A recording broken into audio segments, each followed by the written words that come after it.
What have you been playing this week? Not a lot, to be honest. Not been very well again the last couple of days. Mm-hmm. Led back into Fortnite last week, the end of last week, because there was a tournament Friday night, and I was like, oh, I'm pretty sure I'm bronze ranked, so I'll be able to do that tournament. And I was getting a bit iffy about starting the tournament because if I'd gone all the way in the tournament, it ran till 9 o'clock. Yep. And of course, we started FIFA at 8:30, and I'm like, oh no. And then I got in there and I went and played my first game, and I'm like, oh, I'm silver ranked, so I can't do this tournament. Oh. Awesome. Well, good news and bad news, I suppose. Yeah. Outside of that, I played Sifu last week, finally. Oh, yeah. Yeah. Thoroughly enjoyed it. It's a great game. Yeah. Awesome. Jack said it was quite hard, and like I sort of saw what he was meaning going through the first sort of level, or the first two levels. But I've played through it twice now, and like had so much fun with it. So much fun. Thought about going after the platinum, but there's some trophies on there. I'm like, am I really gonna sit here and do that grind when I've got a backlog of other games that I want to get through? Yeah, and there's some free ones on the catalog that I wouldn't mind jumping into and having a look at over the next couple of weeks as well. So the catalog changes so much that keeping up with it can just be hard sometimes, because games get taken out of there all the time, and you don't know if you're going to miss them and that sort of thing. And you also don't always know what's worth your time, because even games that have pretty good user reviews you might not enjoy, and there might be games with really average user reviews that you think are amazing. Certainly been games that are like that for me. But I assume with Sifu being a monthly game that you've put it in your catalog. Yeah, I have. Yeah. Definitely have a play of it. I think there was like a month there, maybe it was January or something, that I just forgot to claim the monthly games because on PS5 now, the monthly games are sort of hidden. You got to go into like several different menus, go through, click several different buttons to get to the monthly games. Whereas on PS4 they were like right there. But yeah, I think I have claimed them. I've been playing finally been playing Gran Turismo 7. I bought that about a week ago, and finally got around to playing it. I was about halfway to the platinum when I stopped playing it. I've been playing it a fair bit, to be honest. I haven't found a setup with the wheel that works for me yet, so I need to work on that. Maybe invest in a chair. Because it's quite difficult to use the wheel if you don't have the right setup. Sorry to interrupt. Speaking of wheels, guess what? My 3-year-old daughter wants for her birthday. Go on. A steering wheel and a racing game for the PlayStation. There you go. So, do you think she's going to be a racing driver when she's older? No, I've got a feeling she's going to be artsy. Yeah. Like she loves her arts and crafts, and like really good for a 3-year-old. Like colouring within lines and all of that already. Mm-hmm. So she's obviously into cars, though. Yeah, we've got the games that are sort of designed for her age group.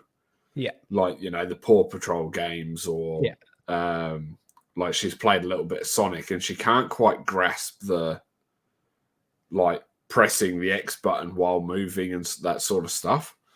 Mm-hmm. When she does, like, she'll do it momentarily. When she does do it, she's quite good at it. Yeah. But when it comes to the analog stick and holding R2 to drive, she kind of gets it. Right. Usually ends up going in a circle or, you know, Yeah. something like that. But she really enjoys it. Yeah. And what was the last? The Crew Motorfest. Mm-hmm. So when I was playing that, she came in and she was like, "Oh, let's play. Can I play too?" Sort of thing. So I just set her up with it, and like I do work on the computer, Mm-hmm. and like I'd put her in the airplane, and she'd have a ball for about an hour, Yeah. just flying around in the airplanes. Yeah. And she's like, "No, I want to change to the boat." I'm like, "All right, well there you go, change to the boat." Off she goes. Jump back in the car. No, I want a red car. No, I want the yellow car. Jeez, girl. I tell you what, if you do get one of those wheels though, you'll have to turn down the force feedback because it can be pretty intense and strong. You don't want to break her wrists. No. Well, we'll probably only get her a cheap one anyway, like one of the I don't know. I think Logitech do one for about 120. That's they might do. Yeah, it only needs to be something relatively cheap for her. Exactly. But every time we go into JB Hi-Fi, they've got the one set up there. Mm-hmm. And we were in there when I bought this, the Pocket, not long ago. And we went to the counter and that, and Tam was off paying for it. And she's like, "We need to go this way." So she grabs my hand and she takes me off. And she knew exactly where it was. She walked down towards the computers, turned right again. And she goes, "I need to play on this." And they got it set up there that you can use. And I'm like, "Oh, God." And then we were stuck there for 20 minutes with her racing on this thing. Yeah. Oh, jeez. Do you know which wheel it was? It's, as far as I know, it's Logitech's like best, most expensive one. Like it's like $750 or something. Yeah, I can't remember the model number, but I know the one you're talking about. Yeah. So that's the one she wants. That's not the one she's getting. No. I mean, look, it'll be good because I'll get some use out of it as well. The problem is if you get a whole setup with a chair and everything, like I don't even know if they make chairs that small, but even if they do, you're gonna have to upgrade every couple of years. Yeah, well, I'll probably just get one of those like EB Games used to sell them, and I think I used to have one, like the fold out chair that you sort of sit in and it rocks. Yeah. So you can sort of get those, one of those. Yeah, you can get foldable ones. Yeah. So do something like that. But she's also got her secret lab chair as well that we bought her. Mm-hmm. So we can set her up with that. Lucky girl. Yeah, well, they do the little miniature ones for kids. Yeah. So someone's spoiled. Yes. Very much so. Very much so. Yeah. So, but yeah. So you heard this news about the Dragon Ball theme park? No. Absolute crazy. So where is it? So they're going to be building it in Riyadh, in Saudi Arabia. Oh yeah, right. Okay. Yeah. I was looking it up before because, like, I've seen a little bit about it over the last week, and I thought, well, I'll pull it up, and something I wanted to talk about anyway on here. Yeah. And obviously Akira Toriyama passed away over the last month, which very saddening. But this is something that they've been talking about for a while, and usually with this sort of thing, you'd think it's in its own park, like not in its own park. Sorry, in like another theme park as just like a thing. Yeah, this is its own theme park. Yeah, and it's going to be bigger than Disneyland Tokyo. I guess the Saudis are willing to throw money at things. Yeah. So they reckon it'll be 500. I think that's supposed to be 500,000 square meters, which roughly converts to 123 acres, making it bigger than Tokyo Disneyland at 115 acres. And I went, 123 acres. That's not that big Oh, for it a theme is. park. For a theme is- park? Yeah, but a theme park that is only like, one thing, that's pretty big. Yeah, but okay, so I was doing what 120 acres would look like. Yeah. And that's basically 3 of my blocks. So if I put 3 of them next to each other, How big is your block? 40 acres. Okay. Yeah. So if I put 3 of those next to each other, that's not very big. Like it would take me what 5 minutes to walk from one side to the other. So it would take me 15 minutes then to walk from side to side, and it would probably take me 15 minutes to walk from one end to the other. Yeah, but there aren't going to be any like roads that go straight through.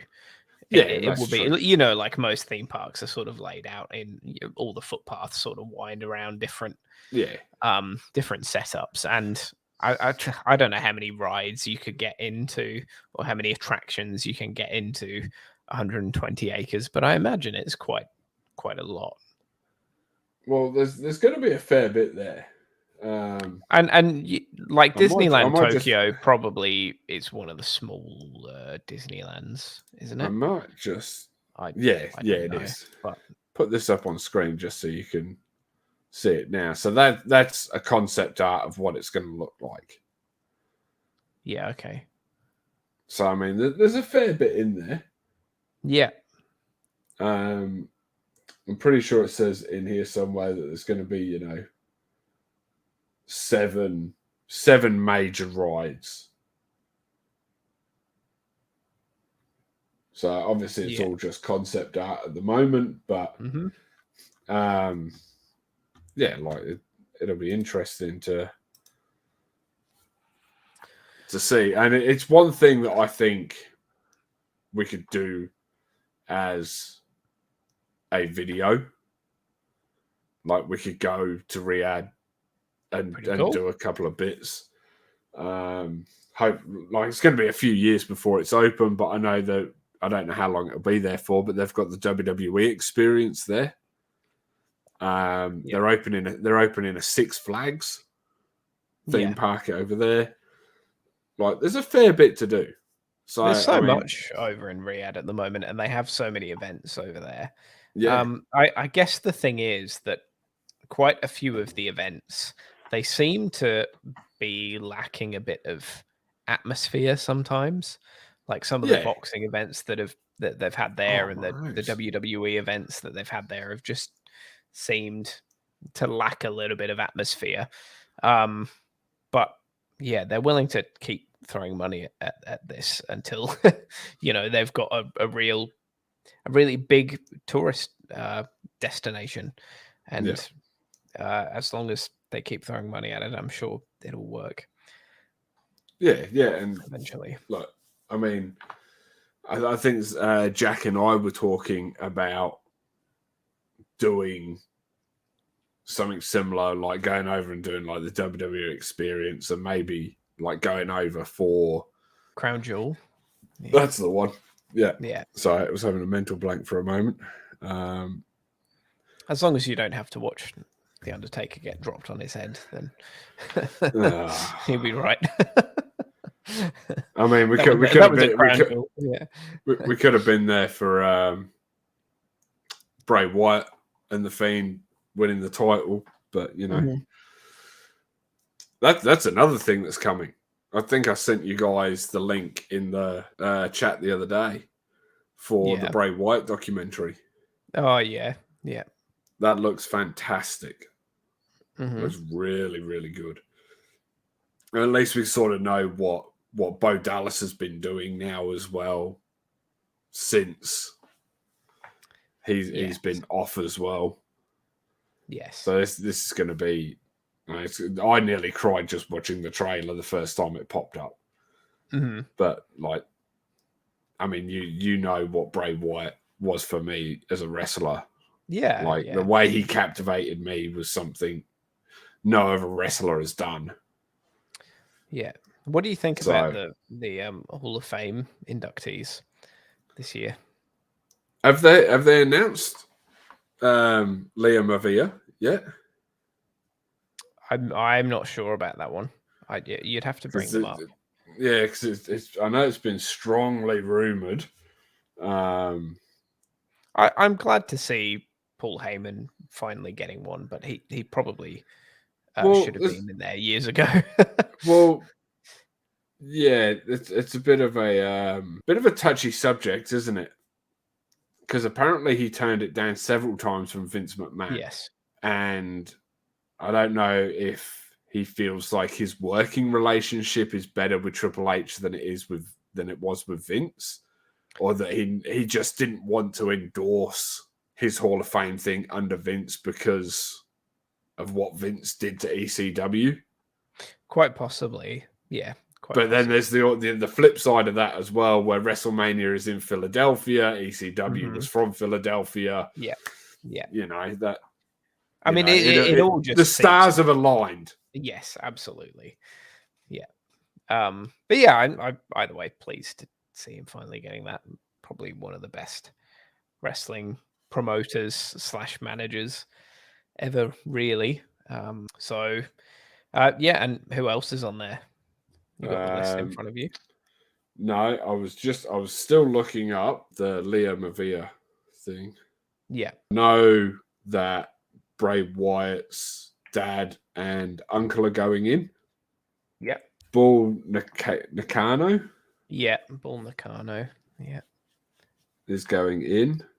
Thunderbolt Patterson. The US Express. That's who it was. That's right. Muhammad Ali. Barry and Mike Rotunda. Yeah, Muhammad Ali is the only other one that's been announced so far. What do you think about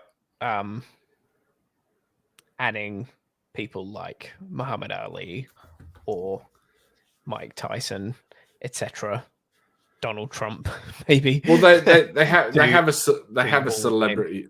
They have a celebrity wing, don't they? They do, but Muhammad Ali only appeared once on WWE programming, didn't he? I can't remember exactly. WrestleMania 1. Yeah.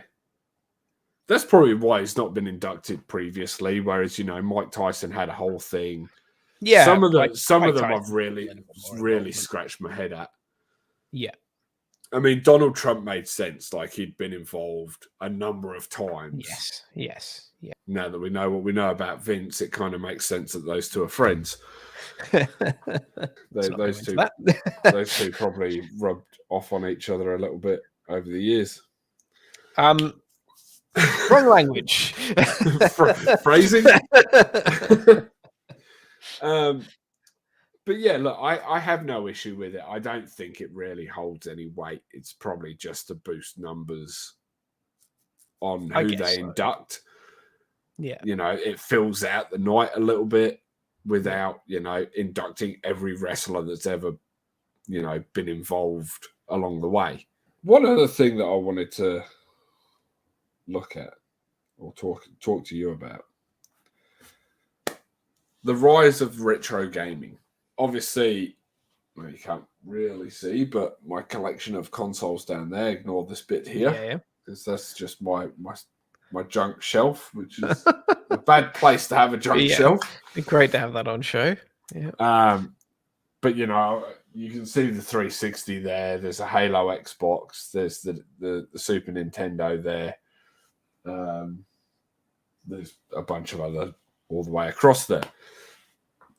Now, I did a lot of my collecting while it was still cheap. Yep. To do so. I've found that there seems to be an ever-growing want for this older stuff. Demand, yeah. Yeah, demand. Yeah. And the prices, especially here in Australia, are skyrocketing for the older stuff. But people's understanding when it comes to selling stuff is a little bit off. So there's a post I saw yesterday. I'm in a Pokemon sales group. Mostly it sell and buy cards, But, you know, occasionally other stuff comes up as well, like, you know, old games and that. Yep. And this guy's like, I've got this Pokemon Nintendo Color, barely used, brand new, still got the plastic. These are selling for like $1,500, $2,000 on eBay. Mm-hmm.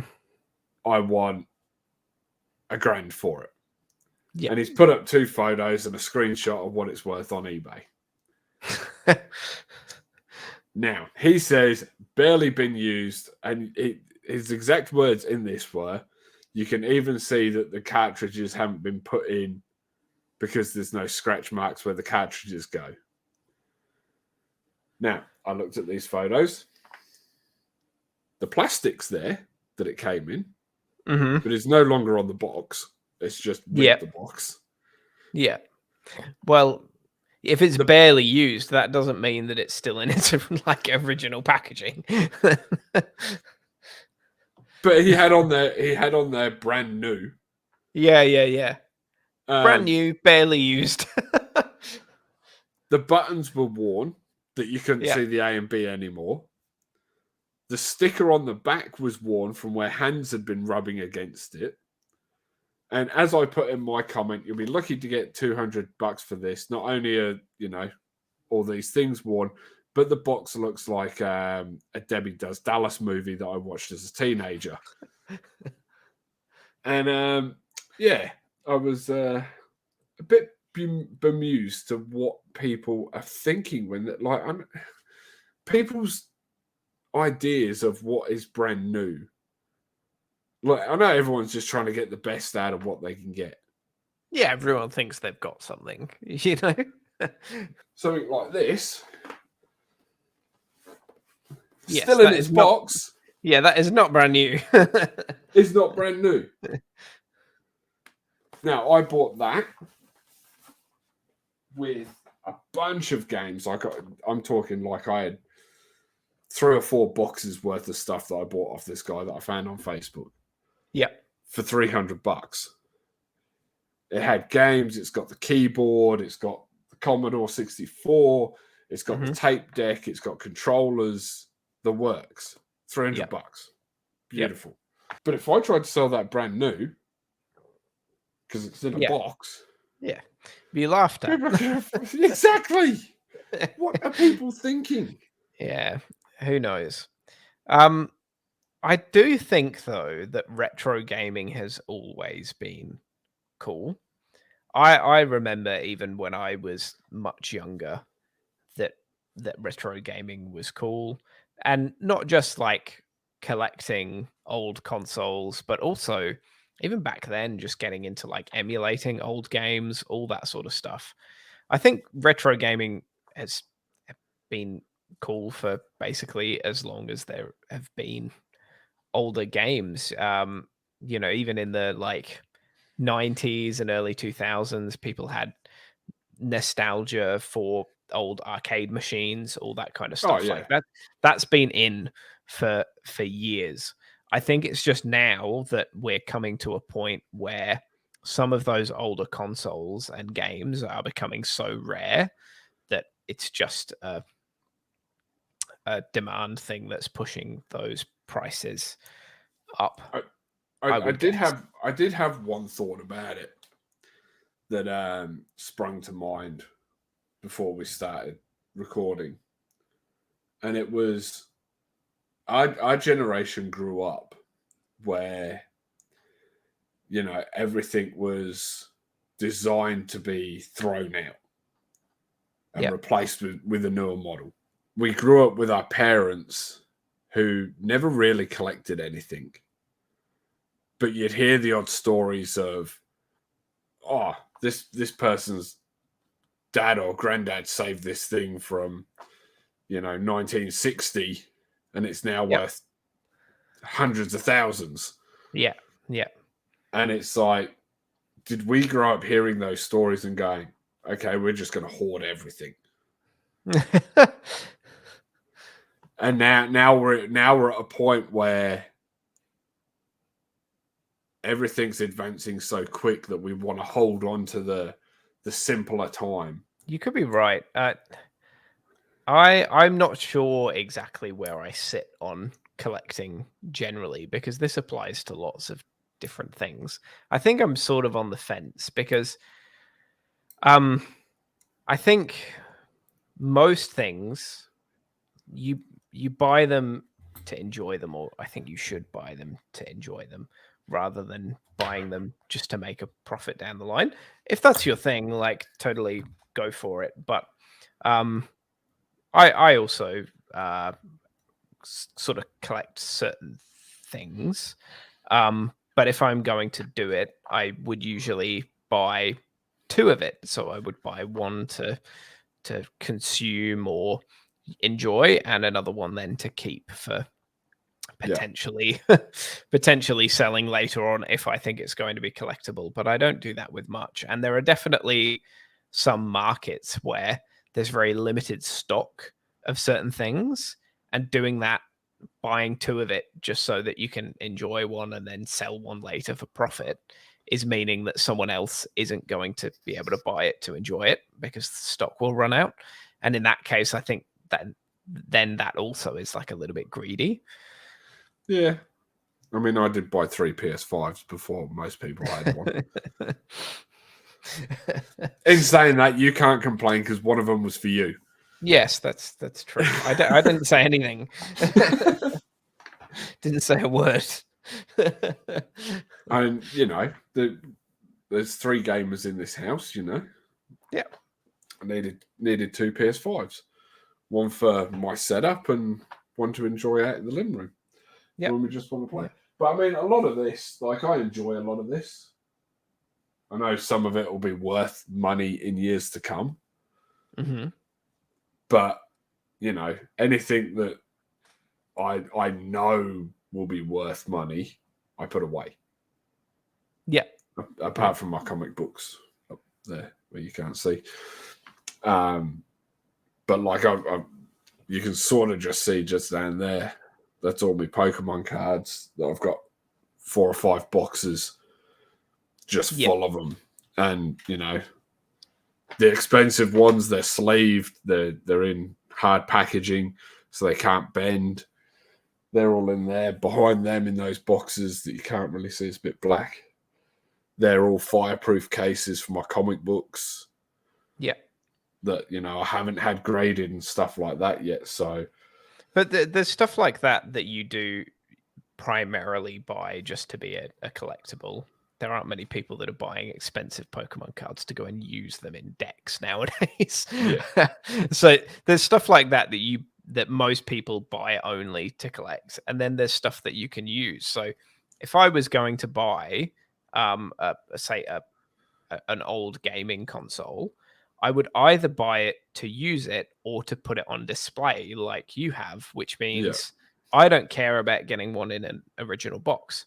It just needs to be in good condition, either good physical working condition, or if it's not working, if I'm putting it on display, it needs to look good.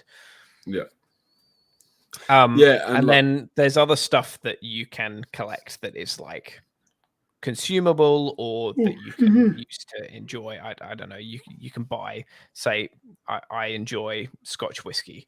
You can buy that to collect it and sell it for a profit, but you can also just to buy it to drink it. Yeah. Look, I mean, ideally, if I can get a console with the box, I'm going to take that, even if the box doesn't go out on display. I mean, preferably, as you've seen with the Commodore, I will leave it in the box and put the box on display. Okay. But I mean, a lot of these I've picked up either brand new and had, for my self-use, like the Wii, the Wii U, the Game Boys from over the years, the Xbox 360 Star Wars Edition, the PS3s, the PS4s, the Vita, the PSP. Like, they were all mine from use. Yeah. The Xbox 360 and Halo Edition Xbox, I picked up off a mate. Yeah. I gave him $50. He gave me the lot. Lucky to get that for $50 nowadays. Oh, 100%. But Yeah. he was never going to use them. He was cleaning stuff out. Said, "Do you want them?" Yep. What do you want for them? $50. Done. Yeah. The Mega Drive I picked up off of eBay for $100. Getting no box, good price. I think I paid $200. I think it was $100 each for the 2 Ataris. The 2 PS1s I picked up for $50 each. Yeah. The Super Nintendo, I think I paid $150 or $200 for, with like 3 games as well. None of them had boxes, but you know. But then, personally, if I have any sort of collectibles that have any meaning to me, even if their value increases significantly, I don't think I'm going to sell them, because they have meaning to me. So I'd probably rather keep them, even if they are valuable. Like, sure, if you let's say you hear stories, you know, someone finds a Stradivarius violin in their attic and it's worth like $5 million. So in that situation, of course, like, you're going to sell it. It doesn't have any meaning to you, and you can get a massive profit from it. Like, why wouldn't you? And also, you don't have any use for it.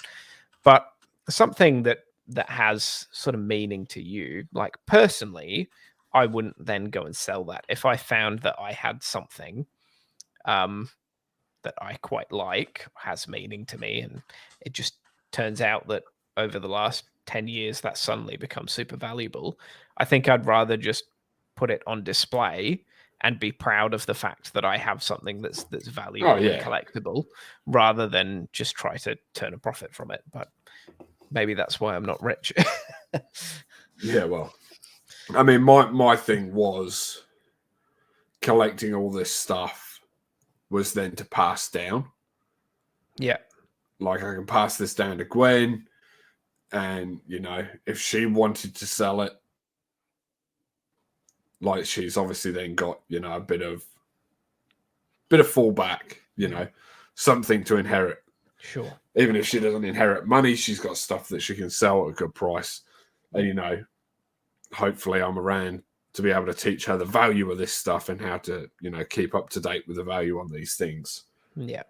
Yeah. Over the years. I know there's a lot of different things that are going on within the gaming industry that are, you know, throwbacks, you know, in terms of indie and the pixel art style, and stuff like that. But, you know, I miss the days, I guess, of being able to go to a car boot sale and finding a bunch of cheap games and just being able to go, "Oh, you beauty. Like, let's go nuts." But you can do that to a certain extent with, say, PlayStation 3 games. It's just the era's changed. Yeah. But it's so hard finding stuff these days, because everybody knows, well, this stuff sells. We'll put it on Marketplace. So they don't even put it out on a garage sale on a Saturday morning anymore. Yeah, true. I guess garage sales aren't really that much of a thing anymore. But if you go onto eBay, there are plenty of, say, PlayStation 2 games or PlayStation 1 games that you can still buy at a fair price, like, that aren't going to cost you an arm and a leg, unless they are, you know, really rare for one reason or another, like first release Final Fantasy 7 or 8 or whatever. But, you know, Japanese version, whatever it might be. But there are plenty of games, and I've bought heaps of PS2 that's one games I'd like to get hold of over the years, and you maybe pay like $10-15 each. If they're not collectible, then you know, you don't have to pay that much for them. Did you see this week that Steam have announced Steam Families? No. So this is where you can share your Steam library basically with your family, and they can share their library with you. So it can be with up to 5 family members, and basically it means that say if we did it with each other, then whatever games I own, you can play. Whatever games you own, I can play. It's just that you can't play the same game at the same time unless you both have a license for it. Yeah. So, fine, so if you both own that game, then yes, you can both play it at the same time. If you don't, then only one person can play it at a time. But you could play a game that I own, I can play a game that you own, and as long as it's not at the same time, that's totally fine. There are some sort of restrictions to it, so they have to be in the same country. So it's, you know, to stop you just sharing it with people from just around the world or whatever, who you're not actually related to. But that's a little bit harsh, though. I guess they've got to put some measures in place, though, because you know that they want to just sort of stop this becoming a give your games away to other people. Yeah, I get that, but like, think about all these people that, you know, are working overseas. Well, I think it's just from wherever your Steam account is registered. I don't think it's from whatever country you're in at the time.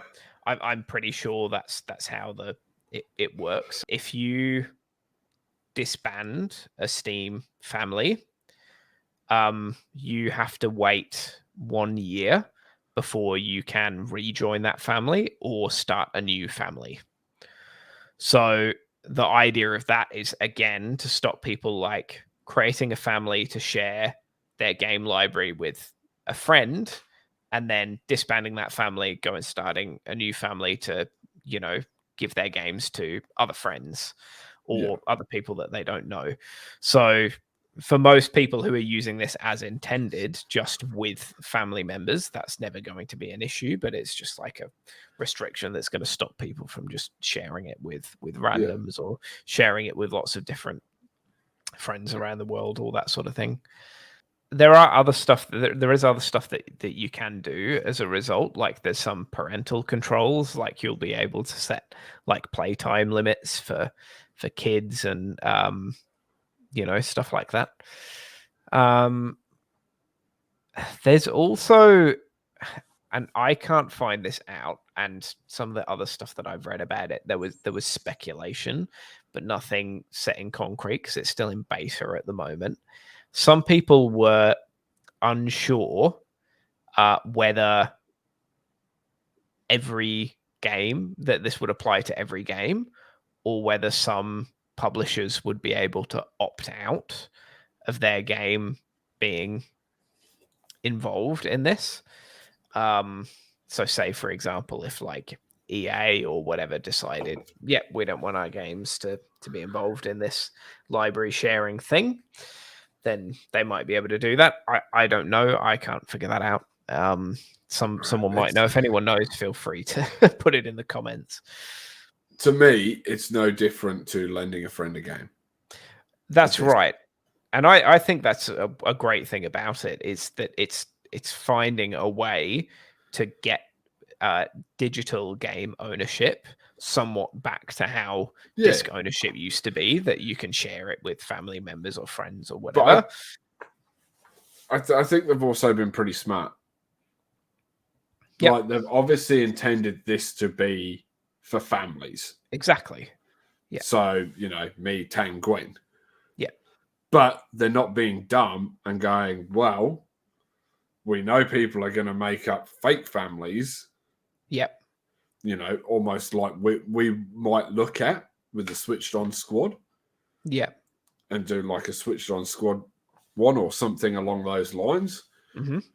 You know? So they're not saying, okay, this isn't intended that way. We're just going to embrace it because we know you're going to do it anyway. Yeah. And go, well, you know, you can do that, but